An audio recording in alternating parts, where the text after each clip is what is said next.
Hello, my name is Hector Centeno, and the purpose of this video is to introduce you to the AR in the Village of Islington project. AR stands for Augmented Reality, and this project has been organized by Arts Etobicoke, which is an organization based in the Village of Islington. But more likely, if you're watching this video, is because you are aware of this organization and their projects. So in this video, I'm going to be talking what my involvement is in this project. Arts Etobicoke invited a group of 4 artists to create an augmented reality artwork based on the murals that exist in the same Village of Islington. So I'm very happy to participate in this. I'm grateful for the invitation because for me this is an opportunity to expand my artwork into an area that I've been involved in for a long time, both as an instructor and as a team member in the production of augmented reality experiences. But in this case, most of my work has been focused on in digital media work. It's been focused on virtual reality, for example, or sound art and mixes of video, generative video, and generative sound, live performances. And for me, this will be, even though I've been engaged in working with augmented reality, this will be my first time creating a personal project using this medium. So it's pretty exciting. And part of my, or I will say mostly lately, the majority of my work is very focused on connecting with locations, specific locations in either geographical locations that are in the city or in nature, and collecting visuals and sounds and utilizing these materials to create digital art that ranges from still images to interactive virtual reality and sound art, sound pieces, utilizing sound specialization, multi-channel sound specialization, and also working with virtual video techniques and virtual cinematography techniques, I will say. And so this is a great opportunity for me. And the purpose of this project, I'll just probably move on to the description of the project so you can see a bit more about it. So this is their website, and this is where Arts Etobicoke presents all the information about this project. You can see the website down here, and you're probably familiar with it, again, as I said, because if you're watching these videos, probably through this website, and you can see that there's been 4 artists invited, and the idea is to involve the community in a way where people participate by consulting about their stories, or in my case, in particular, as I'll talk more about in a moment, I'm really looking at the community to get involved by creating some of these captured visual assets that I can use to include in the artwork I'll be working on. I'll become more clear as I go and explain more about what my process is. So yeah, so it is an augmented reality project. An augmented reality, some of you might be familiar with it. Some of you might be new to it. Some people might know it because of games like Pokemon Go. But basically, augmented reality is a mix of digital content overlaid on top of reality in a way that appears to be seamlessly, or as seamlessly as possible, as the technology allows it right now, seamlessly integrated with your reality, right? So it seems that is part of it and reacts to your interaction and to the physical configuration of your real space.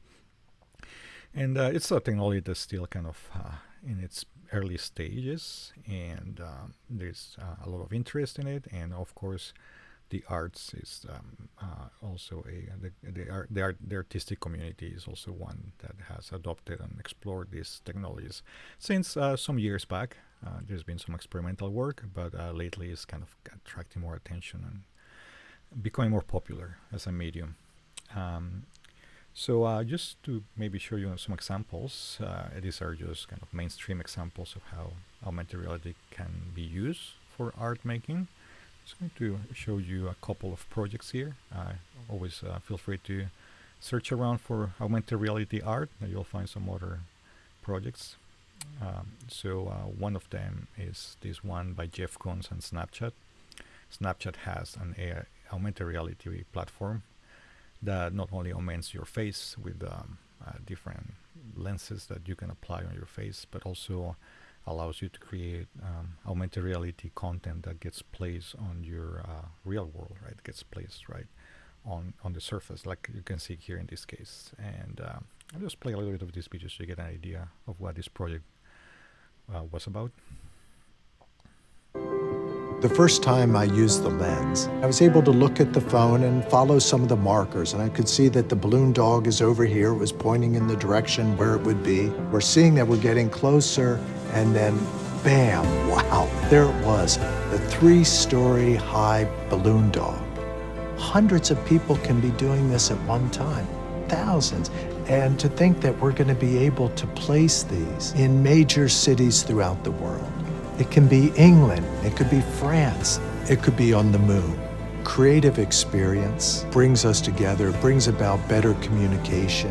It's so exciting to see the lenses come to life.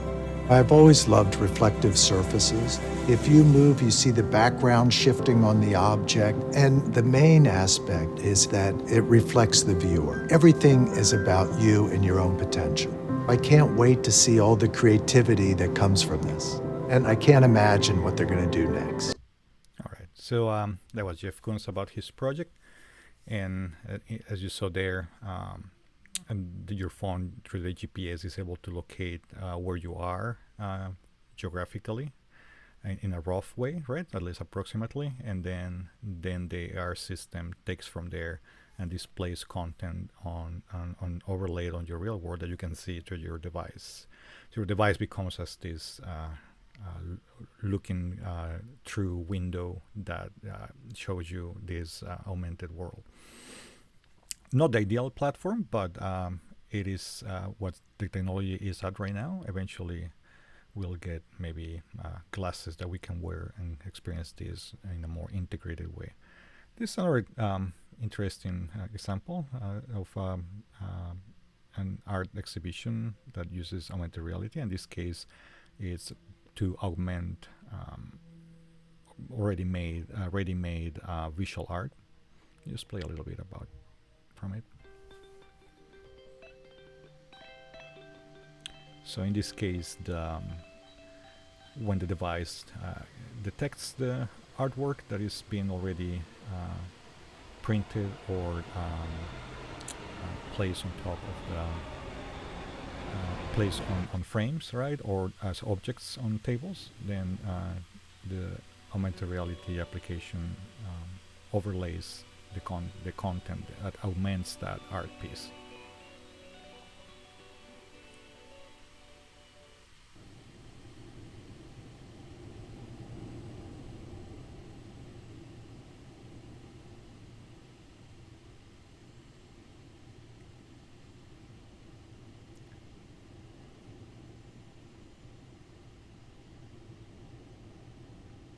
And we'll see another example of with art placed on a table with some physical objects, and that function as some kind of points for this character to jump on.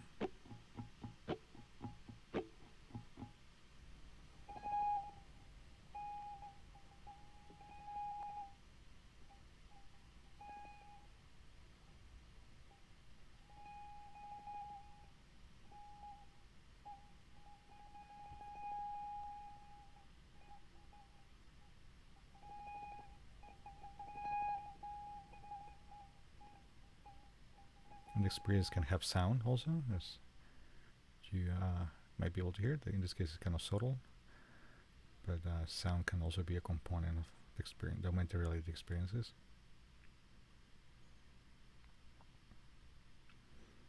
All right, so I'll just move forward. This is another example by COS.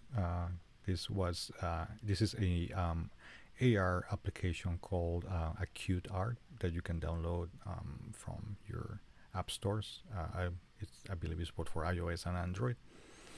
And it curates different artwork by different artists, and it's also kind of has also the same idea of becoming a platform for public art. So art that can be shared and placed art in public spaces, or you could place it also in your living room, right?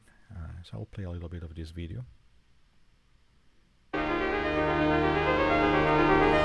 Central Terminal, Eastbound escalators at the Grand Central Market.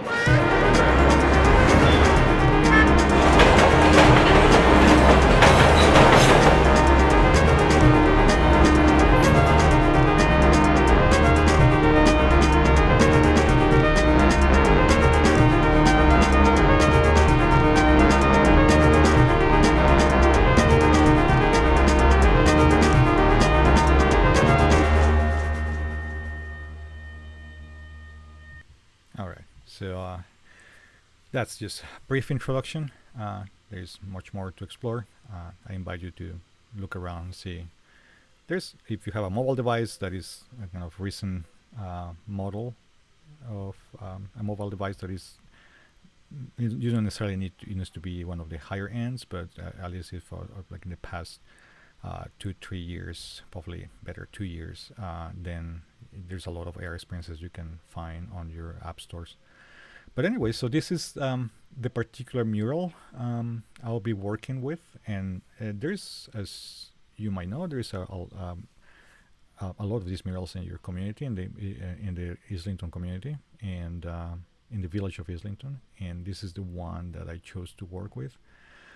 And the reason why it's because it kind of contains also some of the elements that I've been interested in, which is this idea of the man-made and the urban, and our impact on nature by the creation of these man-made structures that make our lives easier, but also kind of in some way integrate or conflict with nature. And in this case, it's kind of like a window in the past of kind of the early beginnings of that process of creating human infrastructure embedded in nature. And I'll show in a moment, one of my virtual reality works particularly addresses this idea of the human and nature, and how they conflict or integrate. So this mural, you can see, is located on Caput Crescent. You're probably aware of it if you live in the area, and painted by John Cunha in 2008. And it says here, it just shows a typical view of the time back in 1920, when the communities was in development. This is a view of the same mural using a street view, so you get an idea of where it is located. It's right opposite to another mural, part of the same group of murals.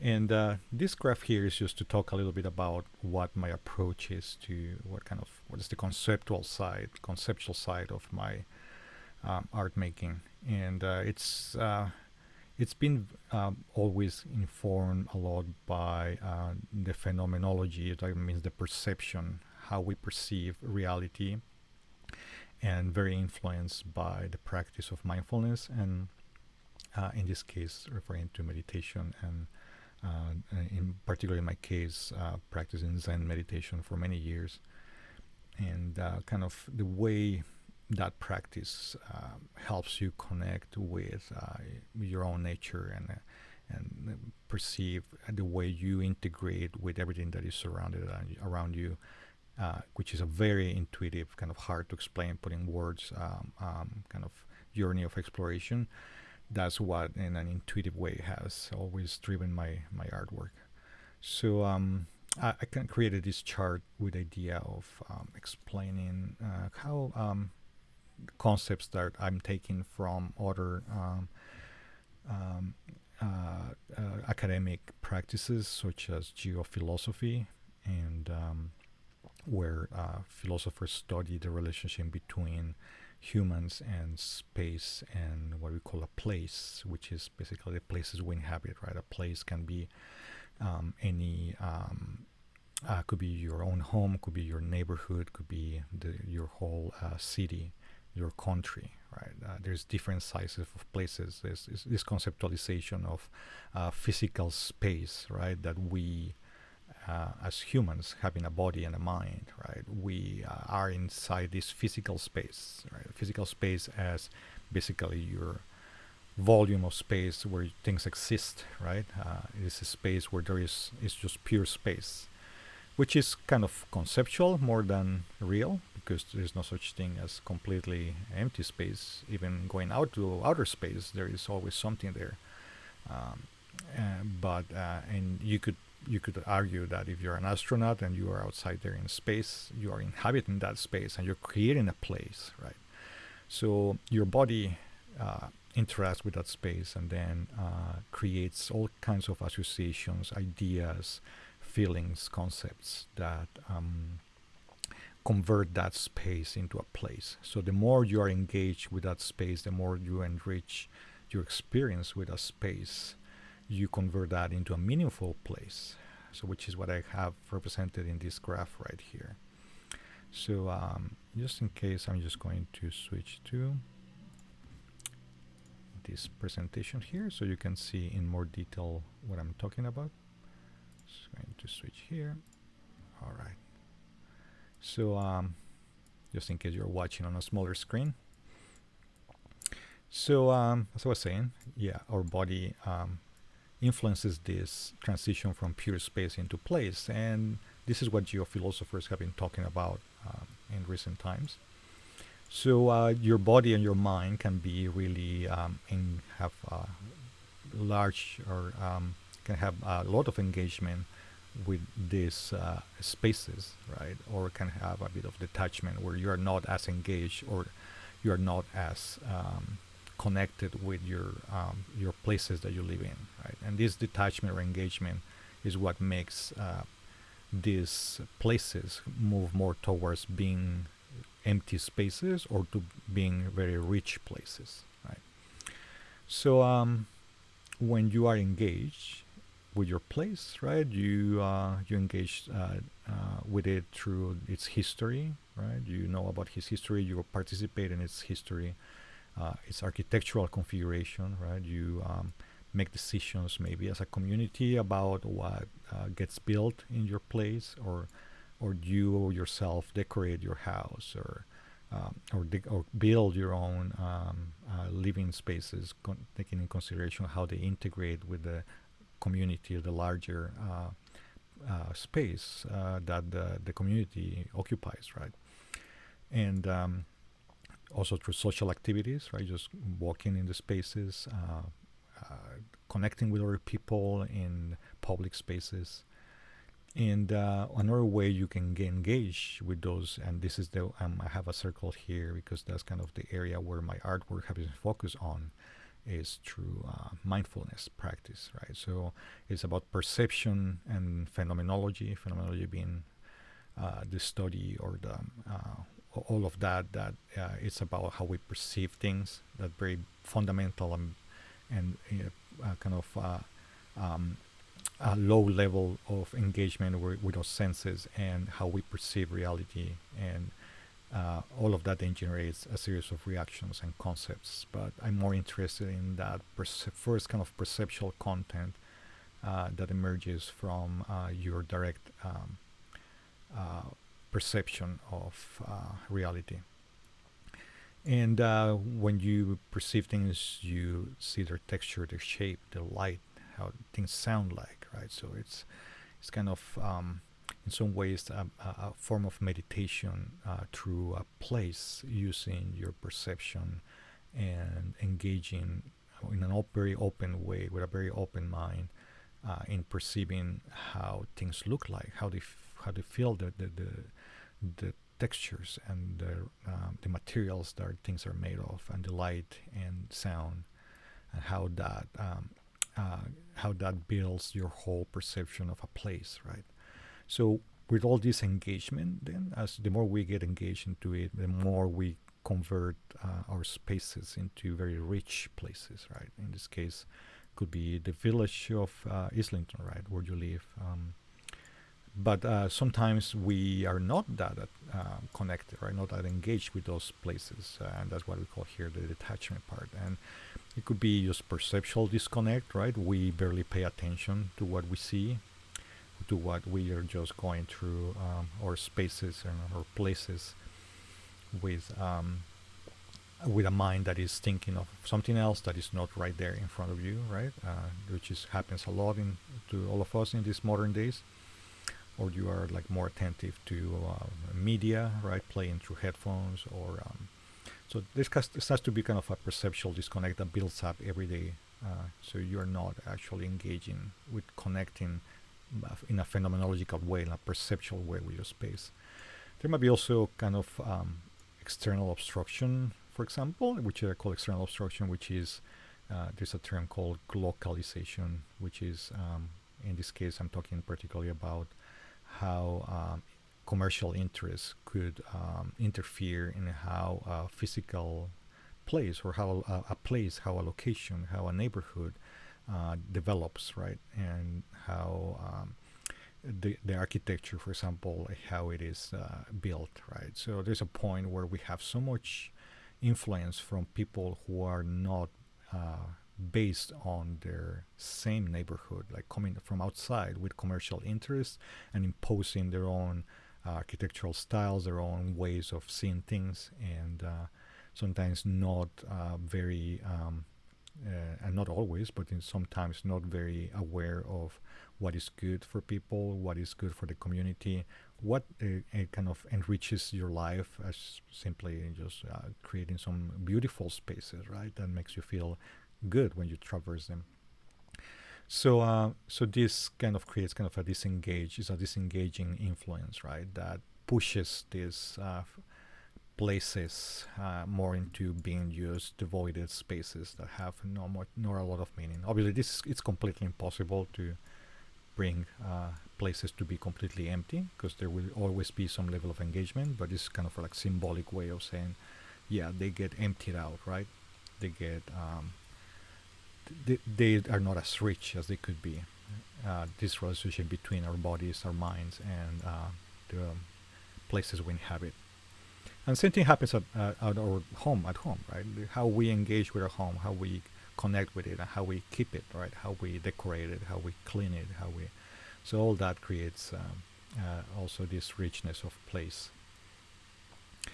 And so yeah, this is in general kind of a way I can explain my approach to art making. Although this is kind of a reflection that has come after years of practice and kind of seeing what could I use, what theory could I use to explain or kind of relate to my work, well, because this kind of has built in a more intuitive way through the practice of mindfulness and meditation.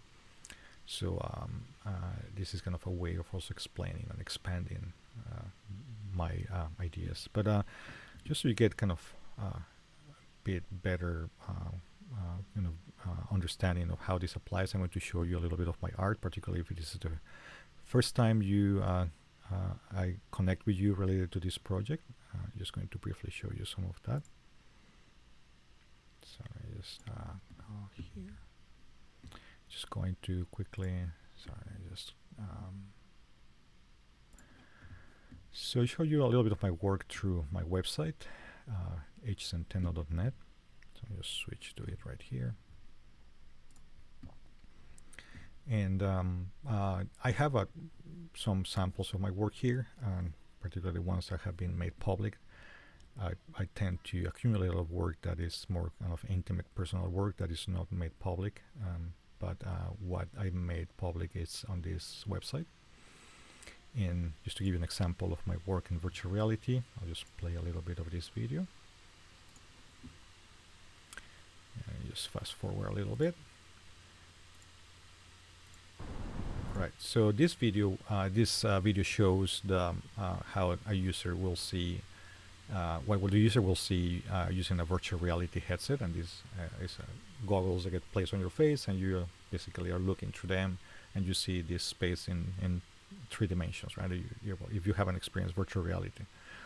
And this project was based on an area that I kind of find very interesting, which is where the Don Valley Parkway highway meets the Don River, right? Right at that intersection. So we have this overpass of the highway, and the river is somewhere back there. So and this area is kind of interesting because it kind of has different levels of engagement. It's talking about that place and space and how we build that connection. You have hundreds of thousands of cars passing by here on the highway, and passing so fast and nobody engaging really with anything that is going on here, right? And at the same time, you have nature and man-made structures kind of conflicting with each other and taking over each other. The highway crumbling, and at the same time, nature growing and taking over slightly, but then still kind of that interesting dynamic between the two, and the river kind of also meeting that right there, and ending at Lake Ontario.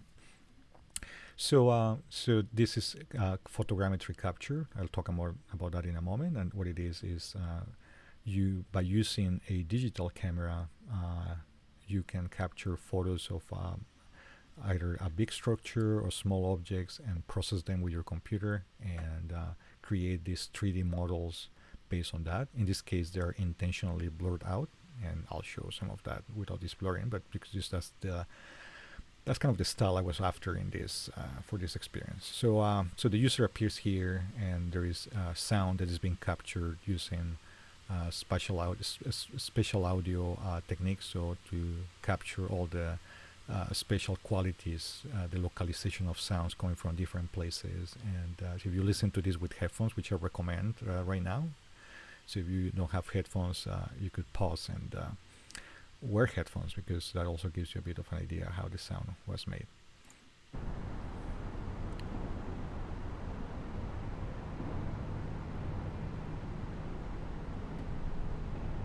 So as the user turns around and looks around, they will see this character slowly walking there. You see a bit of the kind of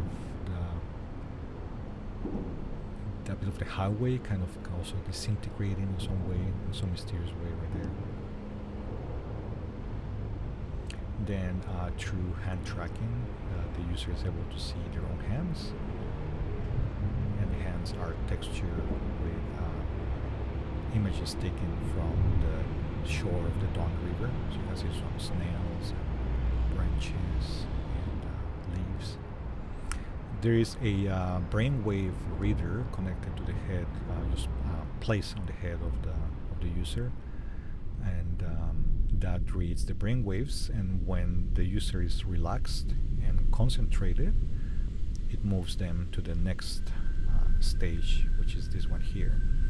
And you see these objects emerging from that kind of chunk of concrete that I found laying under the highway, and which was also again captured with that photogrammetry technique.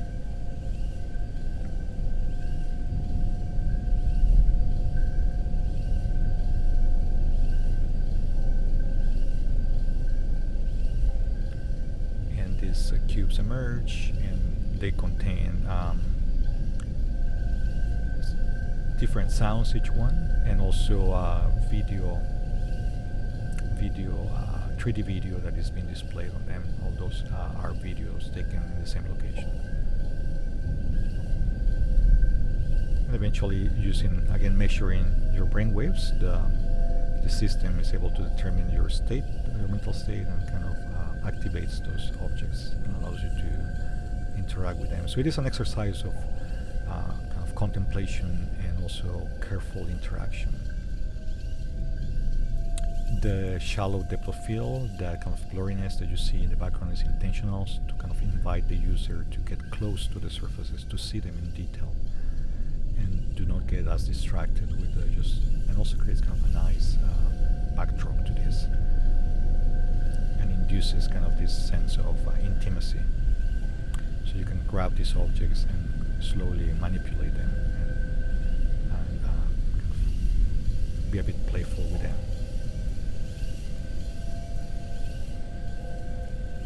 All right, so leave that there.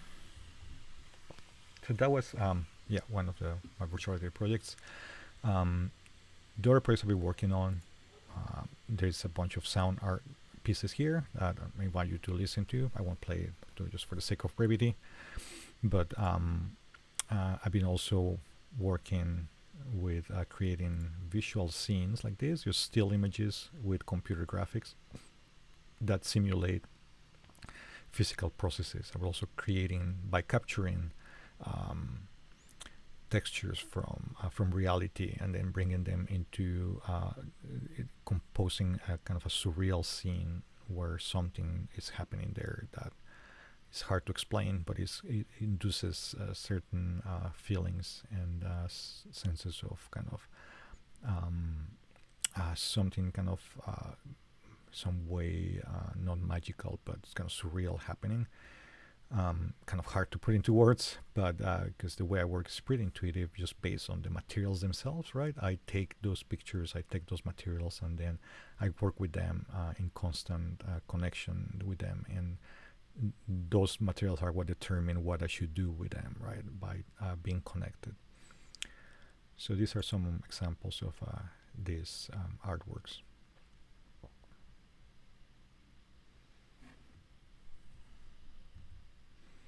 And there's another one here. And these are again taking images from reality and then mixing it with computer graphics generated and completely digitally and rendered digitally. And also there is a series of explorations, and this is more into the cinematics side of things. This is also looking at creating architectural spaces and inhabiting those spaces with surreal entities that are built out of textures and materials I discovered in a certain particular area and I captured.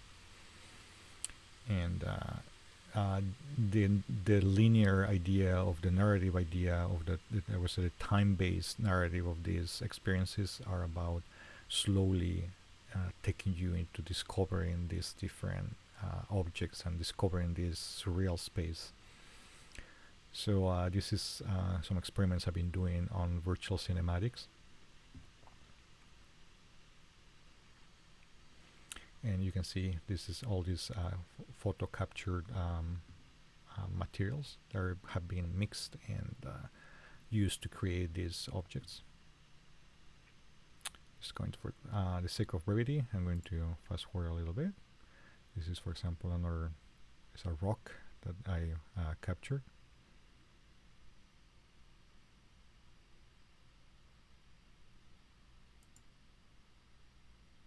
Some details of the rock. Then just a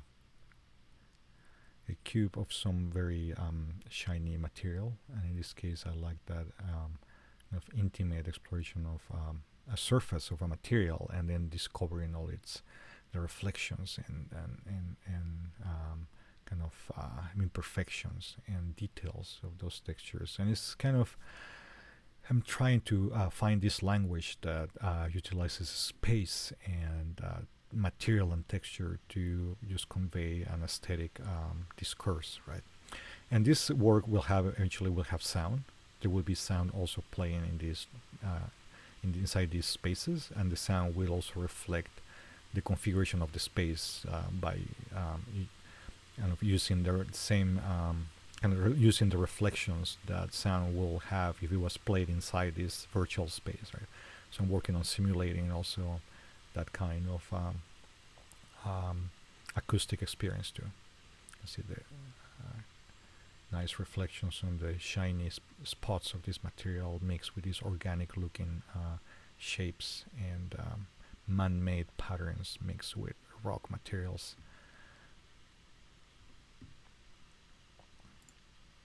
And let me just and then show you a little bit of this one here.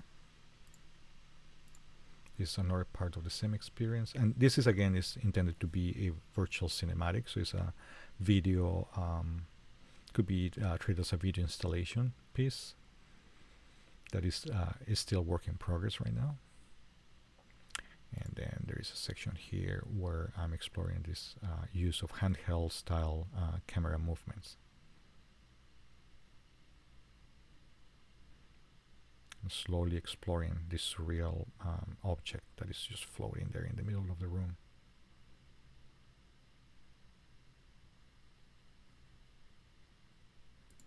There is also some, fast forward here, you can see the rock up there in the other room. And there is this photogrammetry capture of some trees I found. Most of these objects in this piece are come from a ravine that is near the place where I live.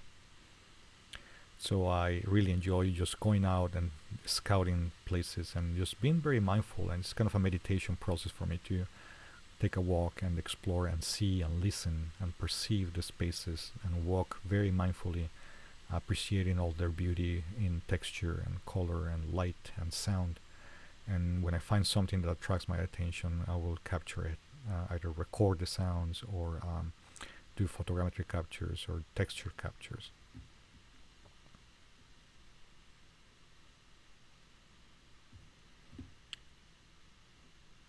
Alright, you can see here, it's going to fast forward a little bit there, and that's the other room that you saw at the beginning, right? So, alright, so that's just to show you. If you're interested in looking more into my work, I just visit my website and you could check here the exploration section where I have more like of the latest things I've been working on, and also previous work that I've done solo or in collaboration with other artists, where I worked doing installation art and interactive systems for installation art, and also participating by doing sound design and sound system, interactive sound system design. Have some live performances, and a lot of my work with a company called Impossible Things, where I worked for many years as a developer and technical director, which is how I got familiarized with augmented reality. Alright, so just to move on a bit more.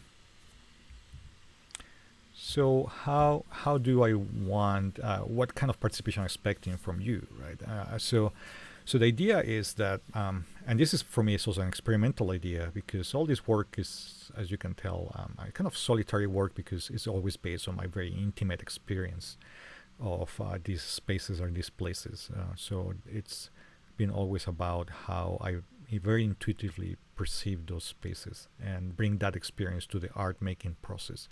But in this case, kind of I found interesting to open that and see how I could integrate it with participation from a community living in that place, right? And in this case, it will be the village of Islington. And it kind of also connects a little bit with this pandemic situation we're living, right? Where we're all isolated. Obviously, my freedom to go around and move around the city and do all this exploration of public spaces has been limited because of the situation. So I wonder, if I could also, in a way, kind of connect with people who are maybe also kind of going through this pandemic just by being very confined to their places, or either at home or just moving around the neighborhood or around your very close vicinity or space, right? So it's kind of an interesting way of exploring also that, right? That connection with other people and bringing their participation in. So the way this can happen is in two different ways, right? One way is, and actually both techniques and both outcomes are, I would like to ask you to be driven by the same kind of intention or mentality, right? Which is of how, like, ask yourself, right? How do I connect with places I walk by every day? How do I perceive them, right? How do I look at them? How aware am I of the details of things I look around and see around? And kind of listen to, even, right? Even though what I'm asking from you will be mostly visual, but also through sound, we can really connect with the physical configuration of the places we inhabit, because sound informs us about how the physical space is made and how we navigate it, right? And what is happening in it that we are not able to see, but it's beyond our sight and it's happening in the same place. So sound is a good way also to start kind of focusing on the place where you are. You start by listening very attentively, such as in the style of the sound walking techniques that artists such as Maurice Schaeffer and Hildegard Westerkamp have done in the past, if you're familiar with the acoustic ecology movement of sound art. But so have that in mind, and then go through your everyday life with your camera. It could be your mobile phone. If you have a high quality mobile phone with a high quality camera, that would be better. Or a just digital SLR camera, and capture just textures, and I'll talk about specifically how can this be done. Capture just textures, close-ups, but also wider views of surfaces that you think are kind of interesting to look, or that somehow have been there as part of your perception of your everyday life, but maybe you haven't stopped to look into more detail. So it's a very intuitive way of looking at these physical elements of our spaces, and then discovering them, and then taking pictures and capturing them. So the first technique is photogrammetry, and this is what I'm showing right here. It's by taking pictures of an object from different angles. You can see these blue these blue squares represent where the camera sensor was, right, where the picture was taken from, either around an object like this from different angles, or around like this if it's on the floor, right? There's different ways of doing it. There's the ideal way is to cover all the different angles and views from that object from different sides of it, right? And going low and going high, and using those pictures then with a photogrammetry software on the computer to process them and create these 3D objects. And these 3D objects I will be using for my augmented reality work, based also in conjunction with that mural I showed you at the beginning. So as for applications, there's kind of an application called Meshroom. There's several applications that you can use for doing the reconstruction. I should be clear. I'm not asking you to do the reconstruction. I'm not asking you to take the pictures and do the processing and send me the 3D models. No.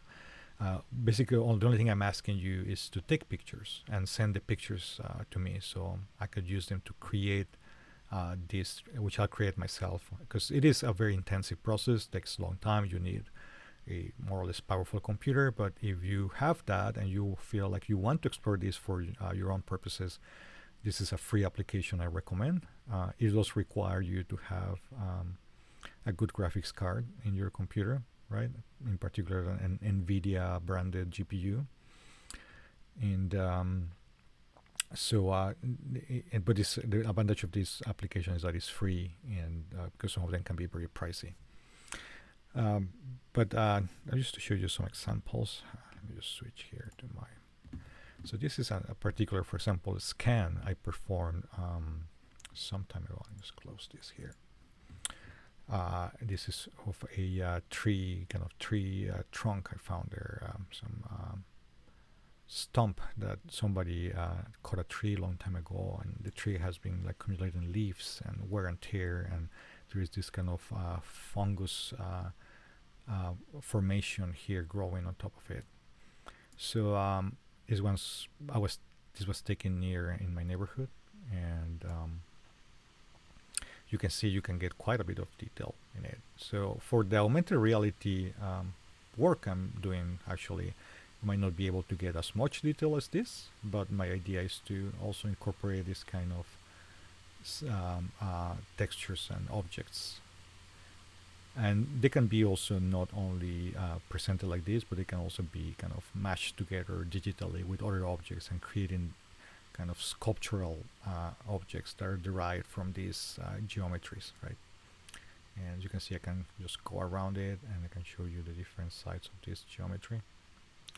And you can see these are the points from where the photos were captured. So I initially had a very methodical way of capturing this. I will like just go very methodically in circles around at different angles, but eventually I found that kind of to interfere a little bit with kind of the intuitiveness or kind of the immediacy of the moment, right? So I'm switching to this other technique where I'm basically randomly just taking pictures around the object, and it's kind of performing some kind of photographic dance in some way around the object and creating pictures from kind of after processing some of them, I get kind of in an intuitive way an idea of how it's going to work when I process them. So I just follow that intuition and take pictures, right? So in this case, you can see I took a lot of pictures from up here, and you can see here as I go, you can see the images here on the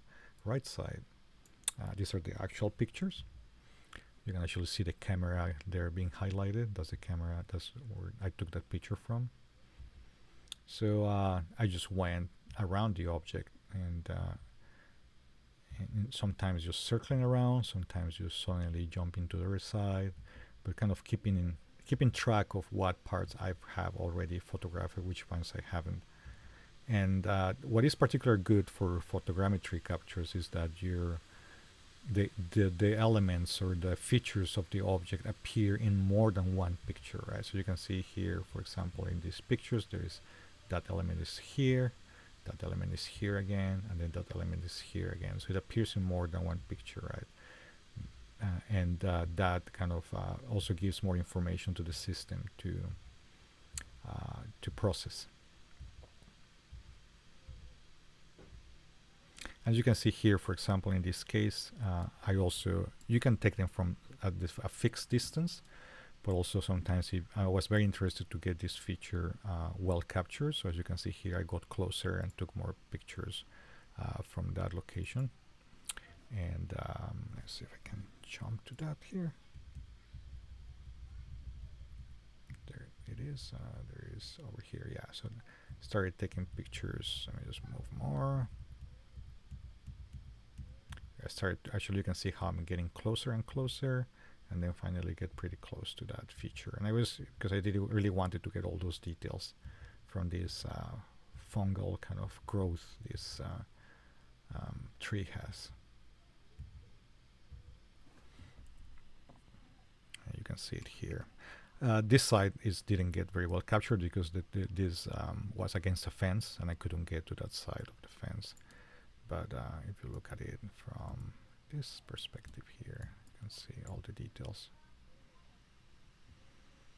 right there. So yeah, this looks basically the same as you look in through the camera in reality. With the difference now, it is a 3D object that I can, if I wanted, I could place in your living room using augmented reality, right? Which is kind of an interesting thing to explore.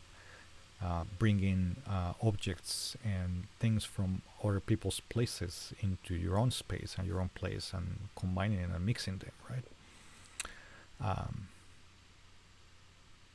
That's kind of an interesting idea to explore. And just to show you another one, for example, there's a wall captured at a cemetery.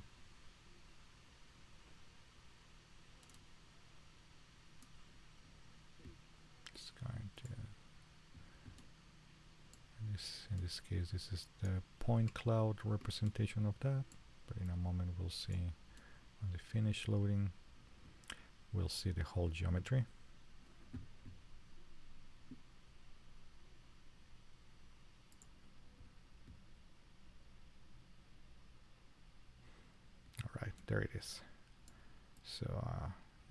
So in this case, you can see I went,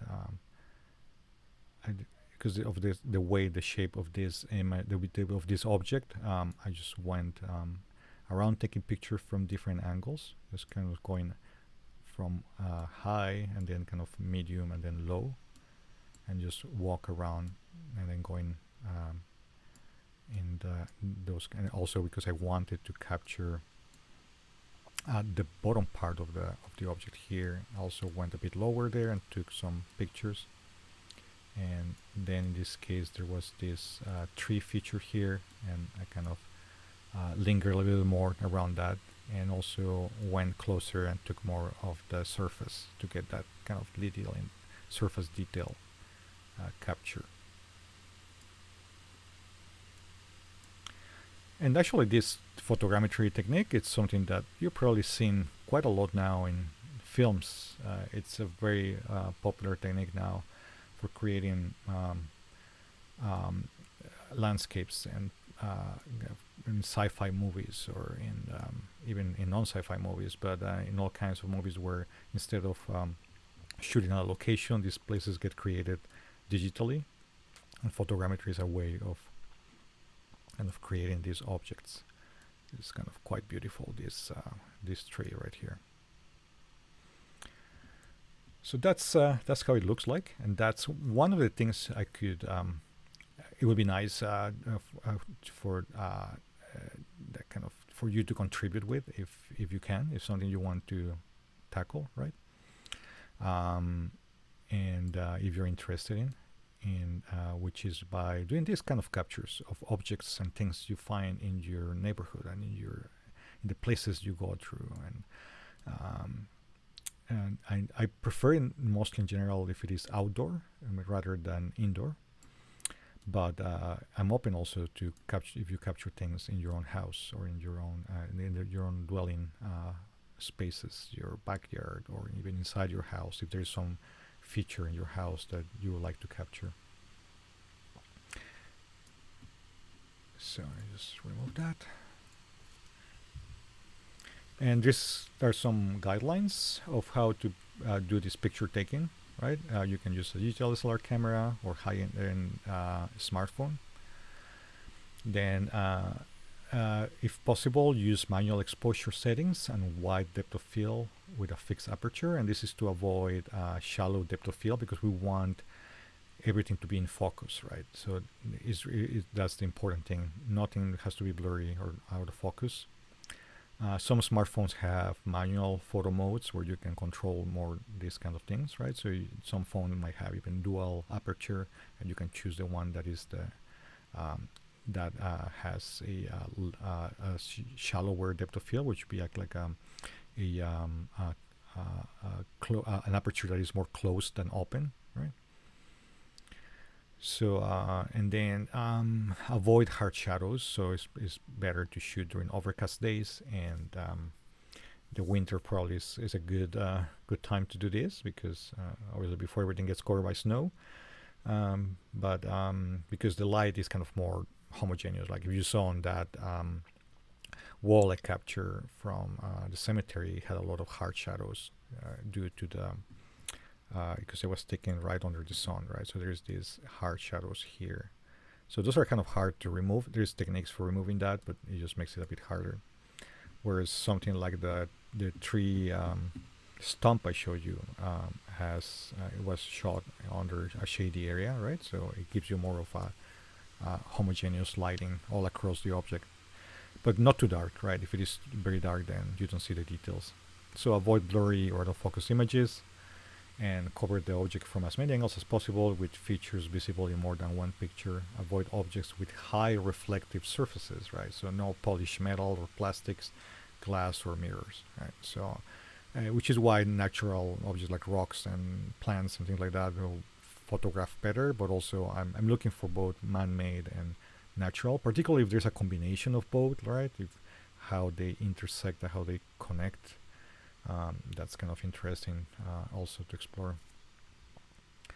So that's us for photogrammetry, right? So the idea would be that if you want to try this and contribute to my project, then do these captures, put all your images, maybe go through your images and find the ones that like kind of comply with these guidelines the best, right? And remove the ones that might be blurry, and then just put them together in a folder or zip them in a zip file, and they will be uploaded to the a website that Arts Etobicoke will be providing together with this video.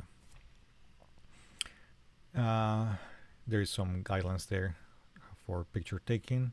If you're doing if you want to capture a whole room, for example, in this case, probably is not what I will want you to do. But this is just, I'm putting just here in case you want to experiment with the technique and you want to kind of try it for your own. And there's some to capture interior spaces. You can just go with your back against the wall and facing the opposite direction, taking pictures different angles up and down, and also around an object, right? So do not take pictures, isolated pictures like that, but take them more like close together in small increments of movement around the object. So you get to capture the features. The other way you can contribute is by taking single images, right? If you don't want to be doing this photogrammetry capture where you are kind of just going around objects and having to take a lot of pictures, you can also do this kind of contribution, which is taking very kind of sharp, clear, in focus images of features, right? In this case, this is an example of some kind of lid for some. It could be some kind of draining system or something. This is not mine. I just took this out of the internet because it explains the process. But I'll show you some of my examples in a moment. So the way this works is that you take a single picture, and there's software that you can use to convert those into the different texture maps that are called that allow me to, or allows a CG artist to recreate how the surface looked like with bumpiness and shininess, and which is where you have the roughness maps determines how rough that surface is, and it can even be used to create actual 3D geometry, right? And it's a very interesting process because it requires a single image. You don't have to go around taking pictures. And an example that I showed you earlier, this was, for example, created with that technique. What you see here is a picture is a single picture taken of a surface, and that is that I used to create this 3D geometry here. So you can actually see there's volume extruding out of the geometry, even though the picture is flat. With those processes, you can actually convert them into 3D objects like this. And same thing like this, right? This also are from single images, even though there is volume and there is three-dimensionality of the object, is all just coming from single images. And for taking these pictures, it's kind of the same idea. You can use a digital SLR camera or a higher-end smartphone. Avoid, this is very important, out of focus, so avoid hard shadows too. Shooting over overcast days is better. Not too dark again, and if possible, preferably shoot in a square aspect ratio, so 1:1, right? So you can see these pictures here are square, so that's kind of ideal. If you cannot shoot a square, if your camera doesn't have that setting, then it's okay. You can just contribute your pictures the way they come from your camera, and I'll take care of doing that cropping. And this is an example of my own images, right? For example, this is a close-up of a tile material that I took from in Mexico, and this is just a 16th century tile that's being just eroded by time. And this is a tree bark detail from a tree just in the park nearby where I live. So you try to have all the picture in focus and kind of compose in a way that is also kind of interesting with kind of variation of materials or features, right? And that will be it. So let's go back here. So yeah, so that's the invitation. Now, if you have any questions, please feel free to contact me directly to my email. I should actually post that. But actually, the easiest way is if you just exit this. If you go to my website, there is a contact form here that you can use to contact me. There is info@hcenteno.net. That's my email right there. You can use your email application or contact me. It's probably better if you use your email application. I prefer. Sometimes the emails that come from my website get filtered by my spam filters. So probably better if you use this direct info@hcenteno.net to contact me. And yeah, I really hope that my art projects and my ideas kind of excite you and kind of really invite you to join me and participate in this project. What the final outcome of this project will be, I don't know, and that's because I don't want to make a decision beforehand. I have my own kind of personal journey that I've lived, exploring spaces and creating art, and that obviously informs what I'm going to be making. But most of it is going to come from the images that you capture. I'm going to be also capturing my own part, and I will be including that also in the work. But between what I capture and what you capture and contribute to the project, then that was kind of will determine where this project goes to, right? The materials and the color and the context of things. And if you want to add a short text explaining what you thought about or what was in your mind, not necessarily, right? Because you don't necessarily have to have that. But if there is anything in particular you want to say about the pictures you took or the object you photographed, and even if you want to record a little narration of something, right? If certain object you capture has a very kind of important connection with you, right? With your life or with something that is significant about your life, about your neighborhood, then include that. Just record it. You can just record it with your phone. Use some voice note-taking application will be enough. And record that and attach it together with your pictures, right? Just bundle it together with the pictures and send it. And if you feel comfortable with it, I could also include the recording itself in the project, right? So if basically I would say is like if you're submitting a recording, is keeping in mind that I might use it and your voice might appear as part of the artwork. Obviously, in a very respectful manner, it will be used as a way of representing the community and people that inhabit this village of Islington. So it won't be abused in any way, but more used as a way of providing context and connection with the people. So again, any questions, contact me, and I'll be happy to expand on any details if something was not clear in this video. But I hope to hear back from many of you and work together in this project. Pretty excited about it. All right, thank you very much, and stay safe and happy.